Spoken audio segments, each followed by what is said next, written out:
Hi, I am finally getting ready to do my story. I talked a little yesterday about infant loss awareness and a little bit of my story, but I later felt that I was supposed to share more of it. And I didn't do it yesterday. I was afraid. I didn't have enough time this morning to do it before I had to go to church. So I just got home from church and I know I need to do this because I am feeling like this is what I needed to do.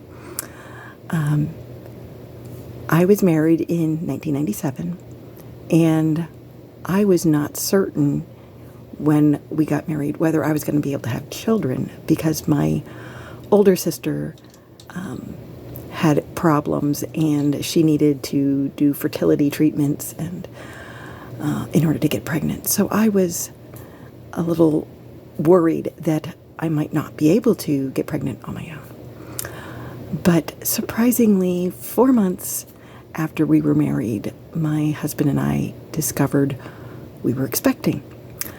And we were shocked and scared because we were definitely not expecting to have children that early in our pregnancy. But we had just started to get excited about it, and we had started telling our family and friends, and we lost the baby. And one of the hardest things, I think, during that time was people who had heard but didn't get to see me, that I was expecting and would come up, "Hey, I hear you're expecting," and we'd have to say that we lost the baby. But I also wanted to share a couple things that people had said to me, trying to comfort me, trying to make me feel better. I knew they meant well, but some things to not say. The first, and I think it's a common one, is, "Oh, you're young, you'll be able to have others." And I never said it to anybody because I knew they meant well. But what my heart was crying out was, I don't want another one. I wanted that one. So please don't ever tell somebody, "Oh, you're young, you can have another one." Because that's not what we need to hear. Another common thing that people would say was, "Oh, maybe it's for the best," thinking that maybe there was something wrong with that baby. And that may be the case, but a mom is going to love that child no matter what. And my husband and I grieved the loss of that child because we didn't care whether there would have been developmental things wrong with it or mental, whatever. We would have loved that child because that was our child. And a third thing that people had said was, "Oh, well, you're lucky it happened so early on in your pregnancy." I didn't feel lucky. I was heartbroken. And as much as I could stop and think, okay, I hadn't felt the baby yet because it was too early. I know of women who, lost the baby during childbirth or shortly after, weeks or months after the baby was born, that they lost their baby. And I thought, yes, that's horrible, and I couldn't imagine that, but I had still lost my child, and I didn't feel lucky at all. And so yesterday, as I was doing my run that I do every year, I pick a day in October and I set it aside for infant loss awareness.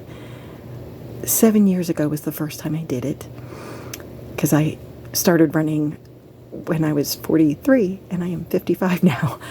But 7 years ago, I saw this medal that said "Forever in my heart." And it was for infant loss awareness. And I was like, I have to have that. And I knew I needed to do a run.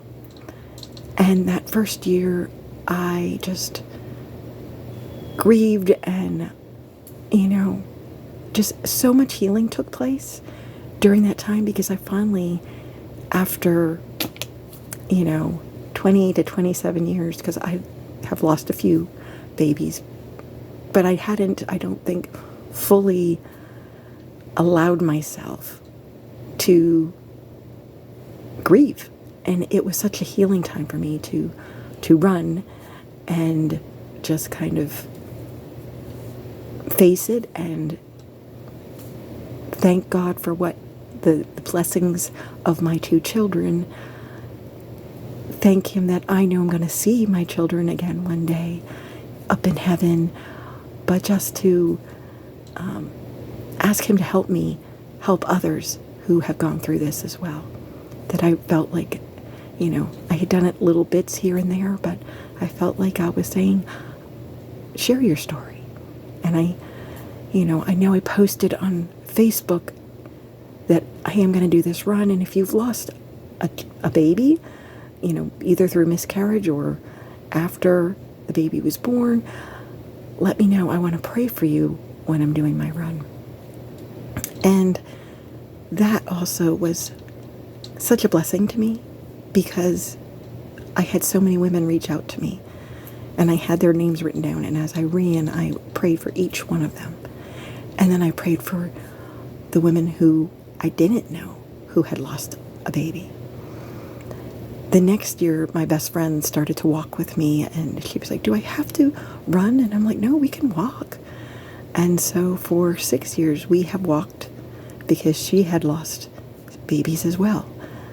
And so I just wanted to let women know that I may not know you, but if you have lost a child, I have prayed for you every year in October for healing, for comfort, for peace. And I just wanted you to know that. So 16 months after I lost that first baby, I was blessed with our daughter. And I wanted to say, men grieve just as much as the woman. I know the woman carries it. They have to be the one to feel, the loss. But your husband feels it too. And I don't know that my husband and I talked that much about it, but the day our daughter was born, as we were holding her and, just so excited to finally have our little girl, my husband said, you should have had a brother or sister. And I knew he had not forgotten our first child, and that meant the world to me. So I'm encouraging you too, if you've been through this or are going through it, talk to your spouse, talk to your loved ones. And for you who haven't gone through it, when someone you know or love is sharing that they've lost a child, don't try to make it better.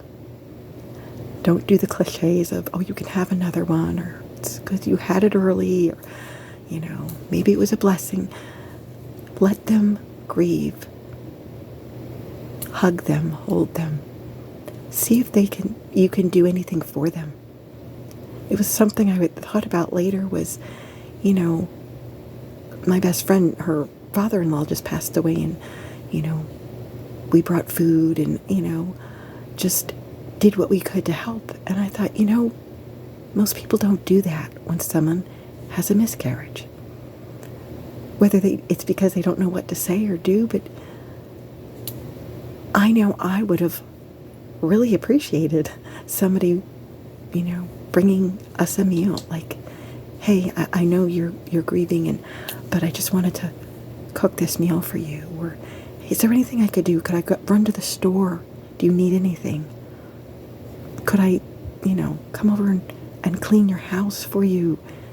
Because we don't feel like doing that during that time. So don't be afraid to reach out to help somebody.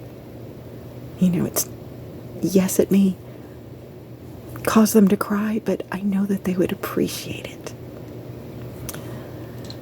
So we waited a couple years after the birth of our daughter because I had had a very difficult pregnancy with her. I was very sick, was in the hospital 3 different times, and I just wasn't willing to go through that quite yet. But we started when she was about 3. We decided, okay, maybe we'll start trying again. And it took a while, and I had 2 more miscarriages in that time. The last one I had, all 3 of my pregnancies that I had lost. I wasn't sick, and with both of my children that were keepers, I was sick. So,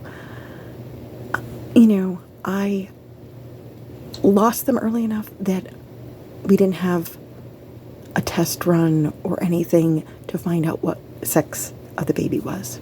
So I didn't know for certain.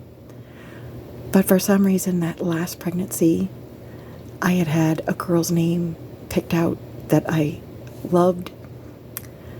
And I felt so strongly that I named her Hannah Faith. And my husband and I were at the store a couple months after we lost her, and we saw this Christmas ornament, and it was a stork, and it was carrying a little baby in his beak. Had pink, and the little wings are fiber optic, and I picked that up, and with tears in my eyes, I just looked at my husband. He didn't have to say a word. I didn't have to say a word. He just nodded yes. And we bought that.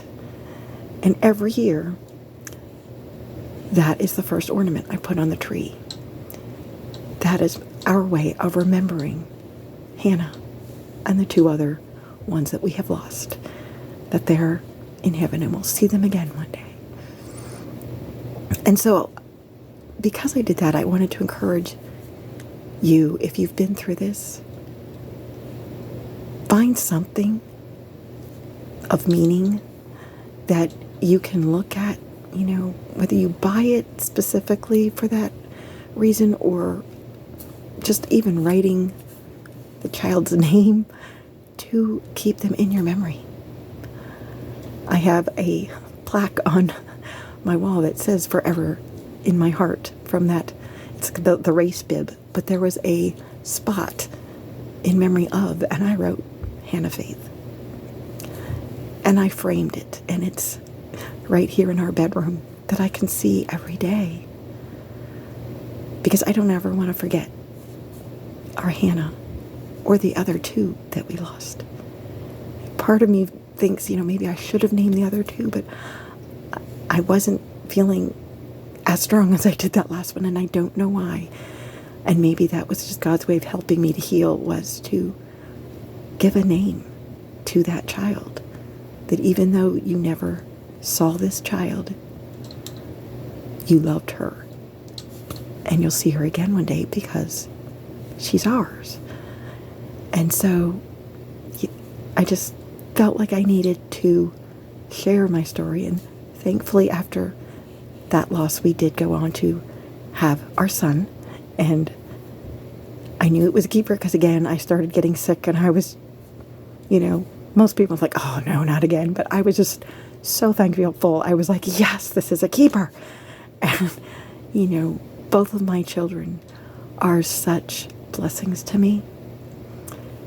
They both know they have siblings in heaven. I know when my son was, I think, probably 3 years old, one Christmas I was putting the tree up, and the tree topper is an angel as well. And I was putting the baby angel right below. I always have it at the top of the tree, and I always had it right below, the angel tree topper. And my son said, oh, so that's Wendy, and he pointed to the tree topper. Wendy was my older sister, who he never knew because she passed away before I was even married. but he has heard me talk about Wendy. So he said, oh, so that's Wendy watching over Hannah. And that just touched my heart. And so after that, every year, I'm just looking at the angel topper and going, okay, Wendy, I know you're watching over my Hannah and my other two. I can now think of them as all girls that I had lost, but you're watching over them until I get there and can hold them myself.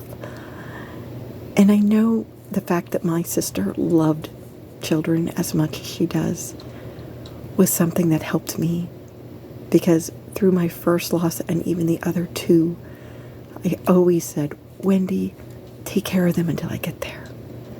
Because I just had this vision of her holding my baby and saying, it's okay, I have her. I'll take good care of her. Because she just loved kids. And I know I shared that with some of other women who have lost a child. And I just would say, my sister loved kids, and I know she's taking good care of your child until you get there. And that touched them and helped them. So I hope that me sharing my story is going to help at least one other person out there, whether to know that you are being prayed for and you are not alone. There's other women who know how you feel. And if you're struggling, talk to somebody. And whether you have a friend or somebody else that has lost a loved one, I hope me sharing, these are things you don't say, or these are things you could do to try and help, can help somebody as well who may be wondering, what can I do to help this person? You know, sometimes all you need to do is just sit there and let them cry. Just be there for them. You know, don't judge them on their feelings. Don't tell them that they should be over it by now. Just let them grieve. Let them talk. Because that is how we heal. So I hope you have a wonderful day. And, you know, whether you want to leave a comment that, you know, if this has helped you in any way, or if you want to share your story, I'm always here to listen. God bless.